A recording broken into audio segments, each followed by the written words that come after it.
Coming to you from KPO Studio of Atlanta, Georgia. I'm your host, Darrell Pastor G. Get ready for another experience, another episode of Another Brother's Story. Yeah, you were saying earlier that the song Better is, this is before we were on camera, that that's the song that presently uplifts you? Yes. It's your go-to song? Yes. Okay. Do you have are you a reader? Avid reader? I'm not a reader like that, but only when I have to be. Oh, that's what... Dude! Oh my gosh, okay, keep going. As I need that information. I need it right now, but I don't want to do this right now. Amazing. Okay, so what's the last thing you needed to go to read? That you got something from? It's how, God gives us grace. Right. And how that, through His grace, we can show people things, and it could be a blessing to somebody else. Right. And so I'm just so thankful. I go to that, go to the Bible, So the Bible is the last book you went to? Yes, the Bible is the book. I didn't know whether there was another book by Sean Covey or that's my go-to. The book that I will always go, because it has everything, all the ingredients that I need right there. What translation? I would say the new NIV. Okay. Yeah, many people don't know what those letters stand for. Yeah. The NIV, I like TBS. TBS. ABC, right? Yeah. ABCD. Yeah, I know. It breaks it down for me. Okay. Yeah. But that's good. So, today's English version, modern, and the Living Bible are ones I like to tap into as well. And then the contemporary. So that's good. So you are a writer. Where does that come from? When do you remember yourself starting to write or whatever? And I remember. Okay, what went on in my home? So whatever goes in the house stays in the house. Yes. And so I seen when my sister took it outside of the house, I saw what happened. And it wasn't good. It wasn't favorable. Okay, let me keep it in the house. I prayed. I talked to God. Young relationship. But then I had more that I needed to share. And so I began to write in the journal. And then out of that, poetry and everything, immersing. So, what about you? I would write. I think I started writing when I was 8 years old. And that was only because, it's like you say, keep it in the home. Mm-hmm. Well, I couldn't even keep it in the home. I had to keep it inside of myself. But I knew that if I didn't let it out, I would kind of burst. Mm-hmm. So I wrote and I write poetry, things that were on my mind. I didn't care. I had to let it out. You said it the best way. Cause I love that. Couldn't even keep it in the home. I had to keep it inside myself. Same thing, because meaning keep it in the home kind of like meaning I can express it in the home. Right. But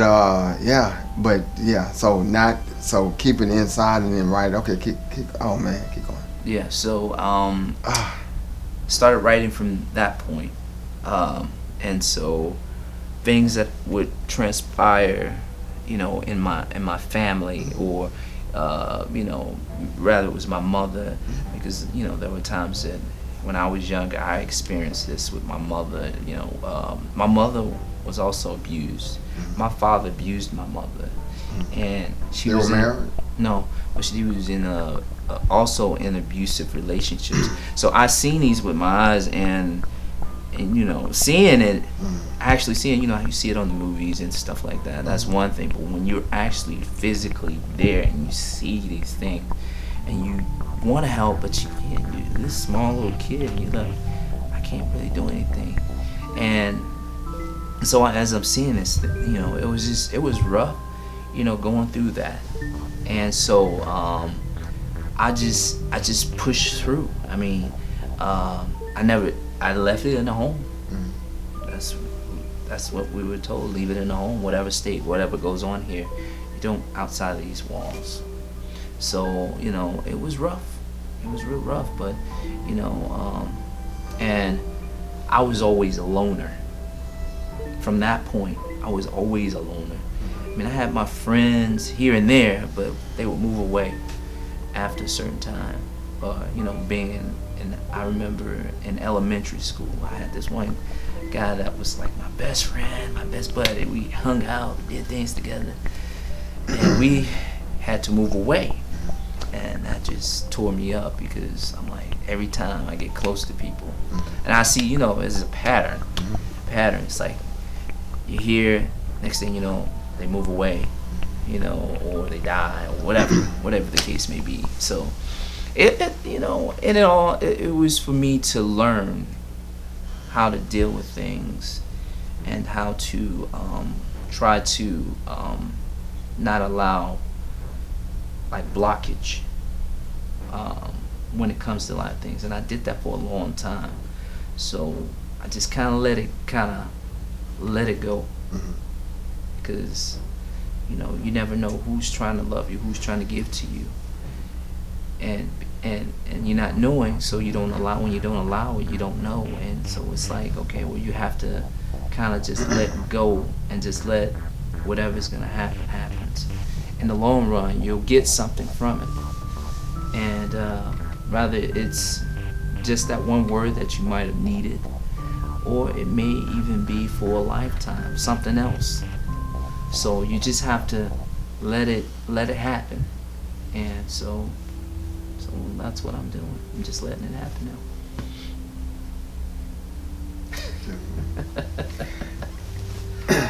Did it make you hard at any particular time? What you saw your mom go through, yearning for your dad, feeling dismissed or rejected.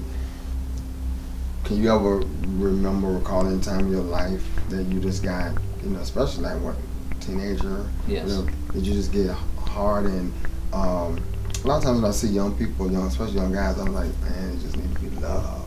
Need to know somebody. Are you acting hard? Like you put on that hard front. I mean, it got to be hard. Yeah. And then put on the persona of being hard. Go there mentally, and then react to other people in a hard way because of where you've come from.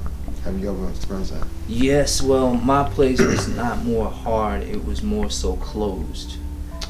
I was so closed. I was like in a very dark place, to where I was like, I guess they call it the gothic type thing. Are you serious? And yes, and I was like, I mean, I'll tell you what, I was just heavy metal, anything black I would wear, it was just, high school.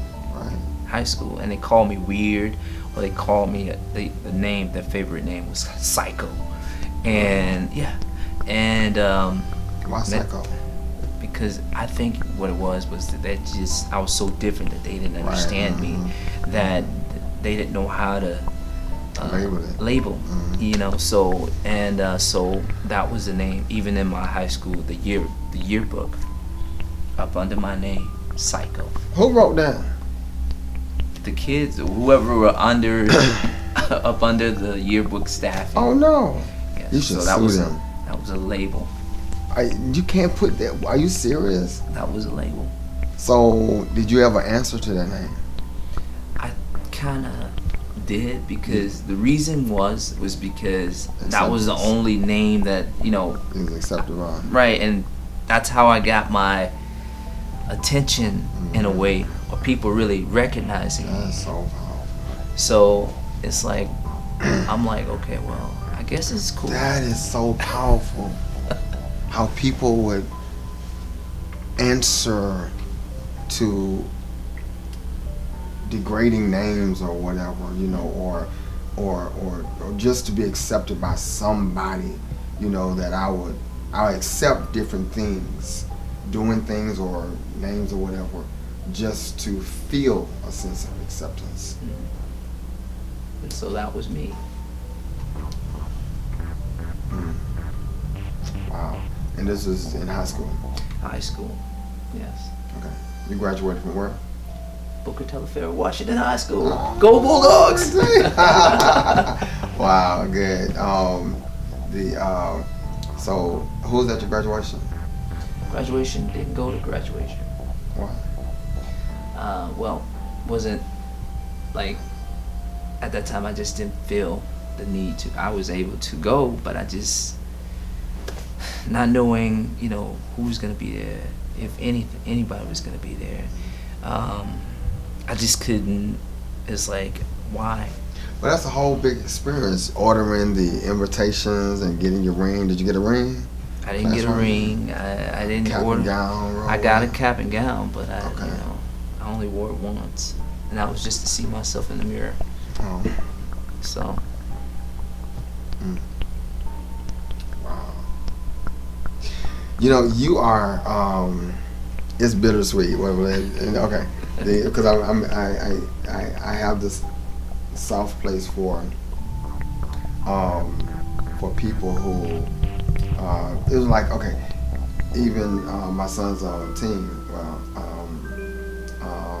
tried to cross country, okay, so the bus just yesterday was trying to get there, and the traffic, and so they had to the meet started at 4. All the other teams were there. They could wait on for 15 minutes, before we got started. Didn't make it in time enough for that. And my heart was just for the kids, who was on the bus, who was trying to get there, whatever, who had done put so much effort in. So I different little things, even when I watch movies and stuff, and I get all teary or whatever, 2 reasons. Either my heart's going out for somebody, or because somebody has somebody's back. And I love it when somebody has somebody's back. I'm like, yeah, you got through for them, you was there for them, I love that kind of, you've gone through a lot. You've dealt with a lot, and just I can like see you, as you were speaking, and I said bittersweet, meaning bitter because of what you had to go through and deal with, but sweet when you look at who you become, and how God has kept your mind, and your spirit, and the optimism that you embody. Oh man, even I recently heard something new about Oprah today, that she went through that.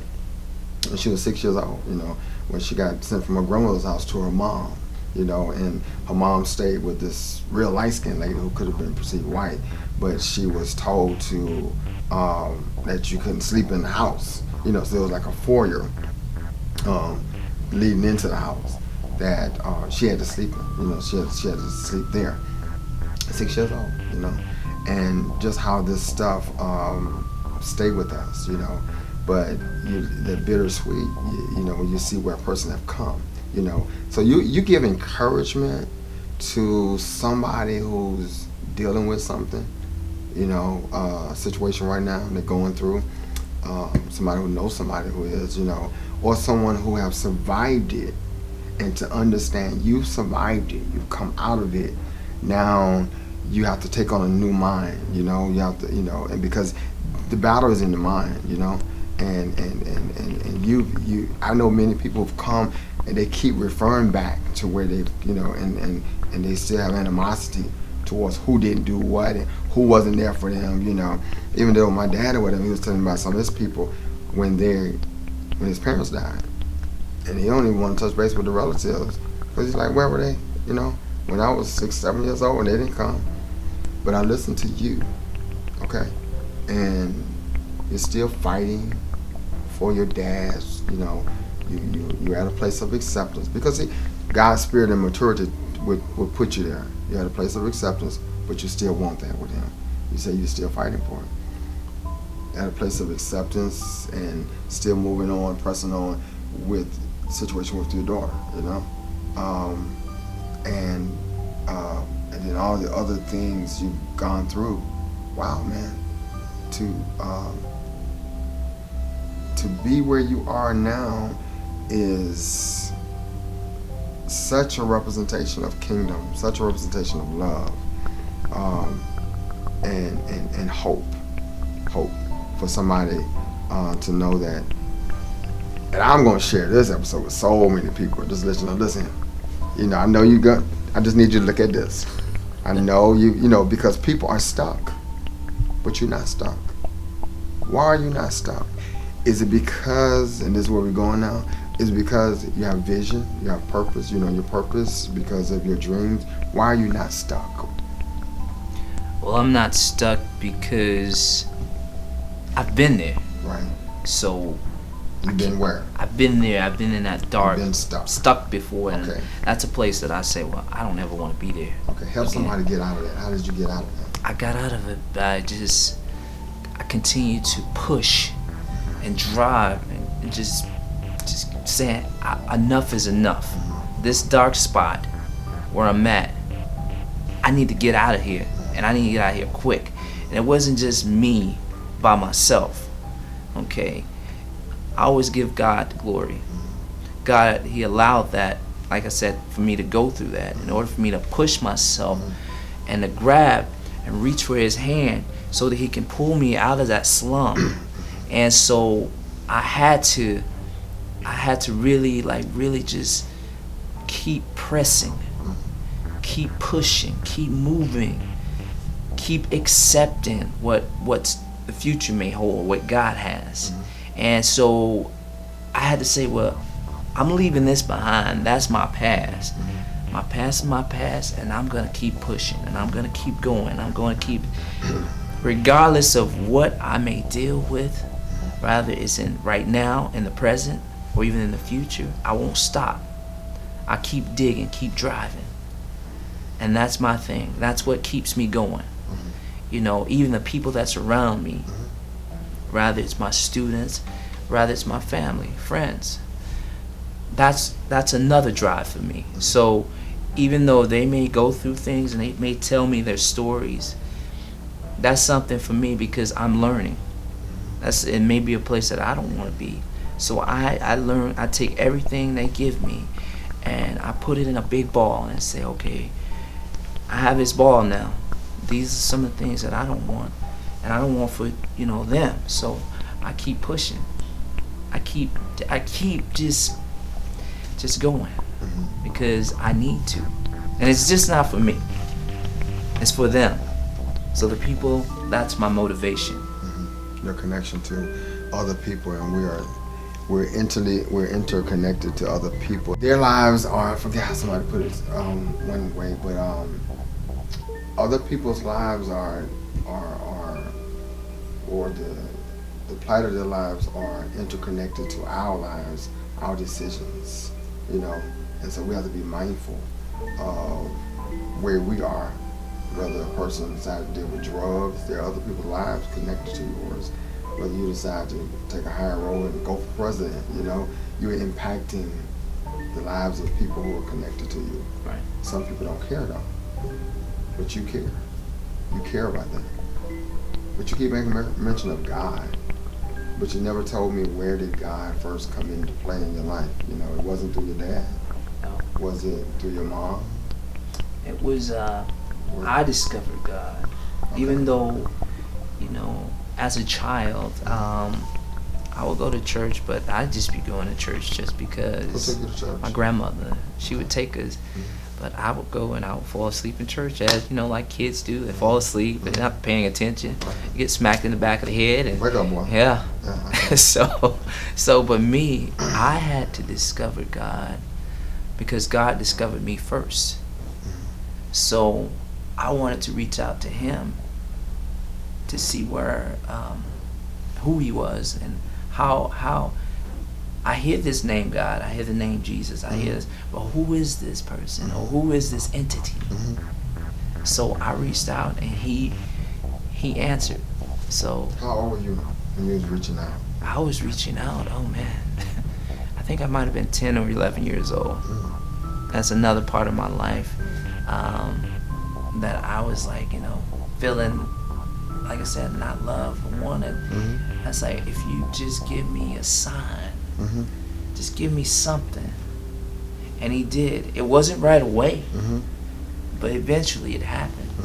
And so I was like, okay. And it's like the inside, because they say, God, everybody, they know that God, that He's within us.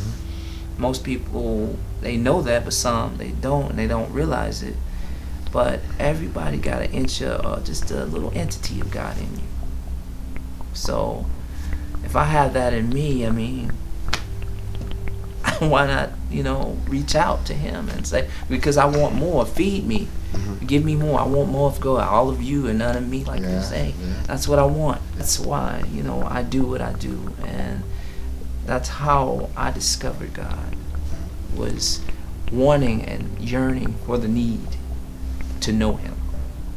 To know Him, or to need something? Because I'm still trying to figure out. Well, I guess it's because of church and what you heard about church, what you heard in church when you was awake. When you woke up, that to know that you heard them sing about this and preach about this powerful God, so you wanted something more, you needed something more, and so that became your. So it's powerful to make sure that to introduce kids, to God,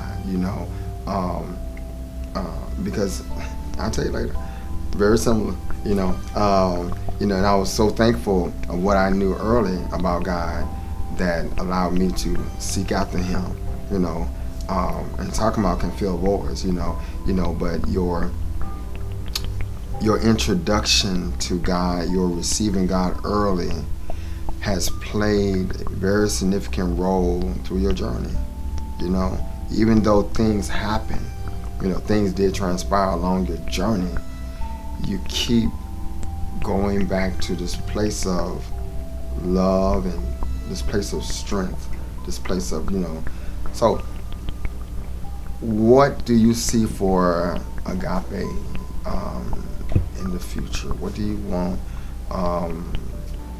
as it relates to your purpose in your life, your mission? Well, in the future, I just know the future is greater. Right. And say that again, boy. That's right. It is. The future is greater. Yes. And Awesome. I'm looking forward to. I can't, really speak a lot on it because I'm in the present, and the future is the future. Right. So, but I see greater. That's good. Yeah. That's good. I want to encourage you to prophesy over your own life and declare things over your own life. That which you want to see. Even if you have to write in your writing, write your own declaration or your own poetic prophecy about what you want to see in your life, because as you speak it, you will see it. You are a powerful vessel. Don't ever forget that. You are a powerful vessel. Don't think yourself ever insignificant or just simple or just somebody. You're not just somebody. Even your journey has prepared you to where you are. It's like the egg by itself is not to crack an egg open. It's not to. It don't taste nice. Just put your hand in some flour and eat it. Nah, right? Butter. Just open up a stick of butter and just butter, not. But when you put it all together, with a couple of more ingredients and put a little heat to it, after it's been stirred up, it turns out to be a cake, a nice cake.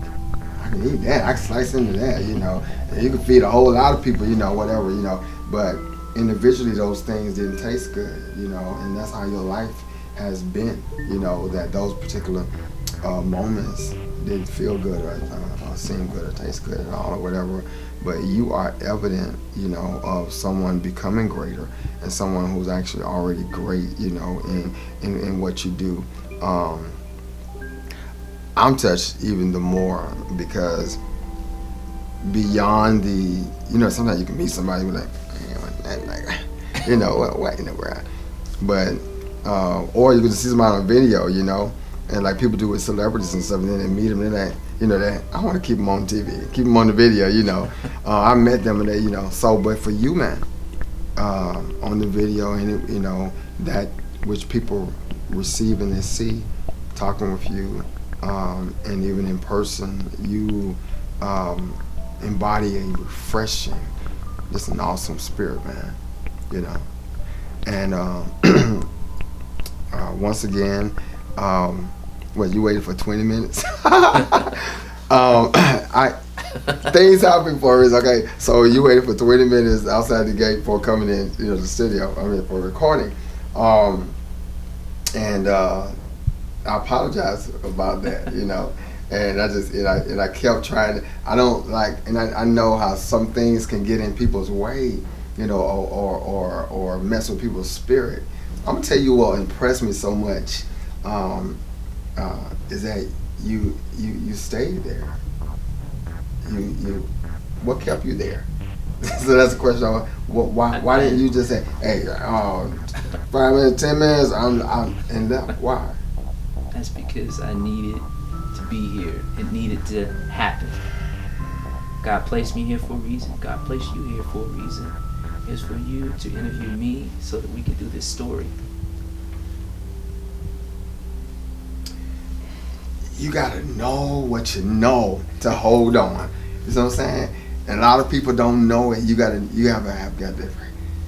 have heard from God, hear the voice, know the voice you heard. You gotta know the purpose in something. A lot of times you gotta see the end, and so all of this is what you're saying, and that's the thing that makes whatever come, makes you hold on, yeah, man. Yeah, well, I'm glad you did. I'm glad, because I was like, oh, what? I'm looking at the phone. No, you didn't. Oh, my gosh, so now I started to hit back on messenger thing. I said, no, I need to call him. It's the number, then logged in. So I'm doing all of this, and I'm listening to your spirit, listening for your spirit, because I'm always trying to, help and make sure someone's in a good spirit and help them get there. If there's anything I did, I'm like, forgive me, that's, and so it's just so much easier when a person already, not I know, but I desire to walk in the spirit, Man, this has been awesome. You dude, seriously. Man, you are an awesome spirit.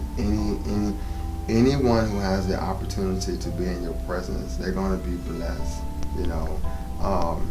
and I decree and declare that every good thing that God has for you and has placed on your life actually come to you suddenly.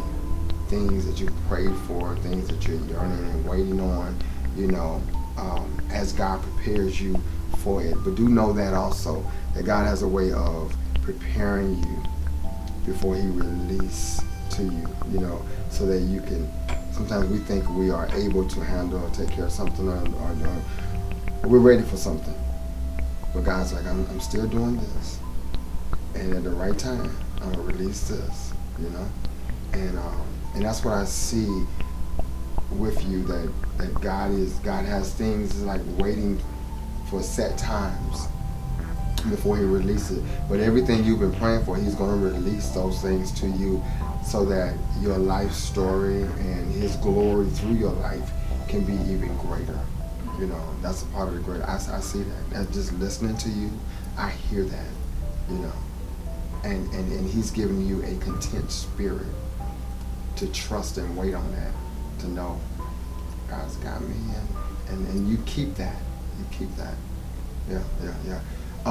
Is there anything about Agapé that you would want someone to, that you haven't shared about yourself? Some, that you, some significant thing about yourself, or has helped your mindset, whatever. Anything significant? Well, the only thing that I would know that has had that effect where I'm actually who I am as far as Agapé is that I'm a fighter. Significantly, I'm a fighter in everything I do, in anything that I do. Relationship, rather it's running, rather it's doing my job, anything that I do, they will know this, and most people don't know this. They just think that I'm just this person that has his name. I'm a fighter. I fight when I can't fight no more. If I just keep going. And if I could, if I can't fight anymore, if I could, I'd still fight. You fight so much to where you're out of breath and you can't do it no more. Right. If I could still do it, I still do it. So I don't ever give up.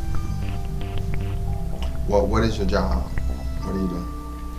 Living wise, I do work at the CDC under security operations. And you got to fight there too. So sometimes you get crazies coming in there, and you have to do what you have to do. But that's what I do.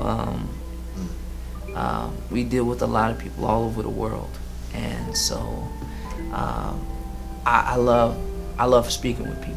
Sometimes if I'm in the control center, I hadn't been there in a while, but when I'm in there, it's like you can see people, or you can not see them but physically, but you can hear them, and they may be at a state, their state of mind isn't right, and it's just something you may say to them that will create them to respond a certain way. It's better. It's not like it's anything crazy or anything. It may be ready to commit suicide or whatever, or because they may have this illness and they don't know how to deal with it. And just by talking with me, it soothes them. And they recognize that. So it's like, okay, well, you just helped somebody else today. So, just keep doing what you're doing.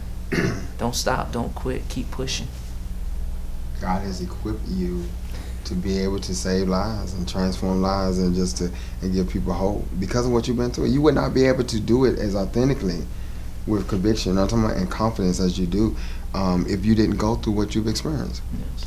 You had to experience what you did for what you do now, and to do it with the kind of passion and compassion. You had to have go. That's the thing I keep saying. It took those things. It took that egg.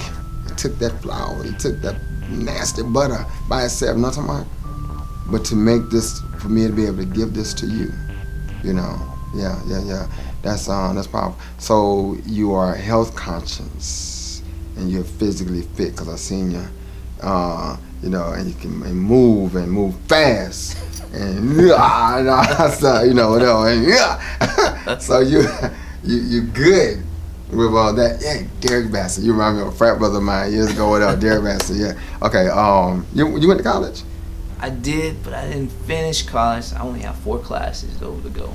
Okay. I wasn't a bad student. I had basically A's and mostly A's and a couple B's. What happened? I just kind of stepped away. It was during that relationship period. Okay. Yeah. Not going on. People don't understand that. Yeah. Emotions take an effect on you focusing on studies. I got you. Yeah. 4 more, it'll be accomplished. It'll be done. Yeah, it'll be done. Okay. Yeah. So, how often do you work out? I work out between 5 and 6 days a week. Serious? When I leave him, going to work out. How long? An hour and a half, and I'm good. So you got a 6-pack? I wish. I'm working on it. Okay. I'm working on that. Right, so, okay. But it's forming. It's 4. Okay. But it's coming. That's good. Okay. If only I can get because the lower half is that pooch that just don't want to. It's stubborn. Right. It's just stubborn. Don't want to go. Yeah, it's stubborn. I was looking at something today that said they got some new stuff that'll zap that fat. Well, they did. I said I'm gonna look into that. Yeah. It's like that pooch. I mean, it's flat. It's just Right. I just gotta get rid of that little pooch. It's flat. It's just not a pack. Yeah. Part of the pack yet. Yes. Okay. It's gonna come with it. Okay. So.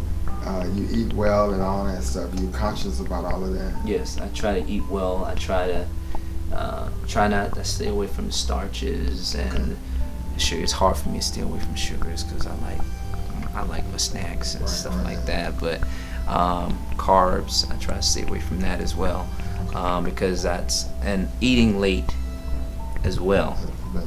Prevent when it swells you up. So you want to stay away from that. So not eating too late is, and eating when you eat and then go sleep. Right. That's very bad. Right. So you don't want to do that. Yeah. So I try to maintain and try to keep myself active and going and fit and things like that. So I like to push people too. I'm a motivator when it comes to that. I push that. I sincerely push that. Like it's second nature. Okay. All So. right. All right. Yeah. Okay. Well, I'm gonna need that. I'm telling you. I'm telling the world. All right. So I'm gonna tell y'all. Yeah. Okay. They y'all see things transforming here. You know. I've enjoyed this. I've enjoyed this time. I've enjoyed your story. And I thank you for sharing part of you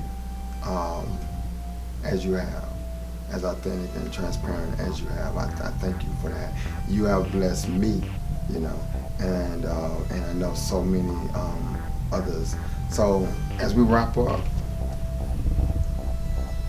do you have a favorite verse? Not favorite.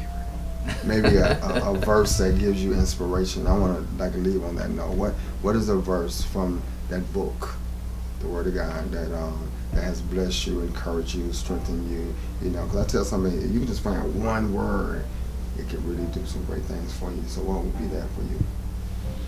A verse or something that I would tell myself is that you just have to remember who God is, and grace and having favor are my two things that I've always gotten out of the book. Having grace, having favor, and just humbling yourself, accepting humility. Powerful. So, And His Word speaks on all of that. yes. Wow. And His grace is sufficient. And it's sufficient for you. Absolutely. Yeah. Love you. Thank you, man. All right. Yeah. All right. Yeah.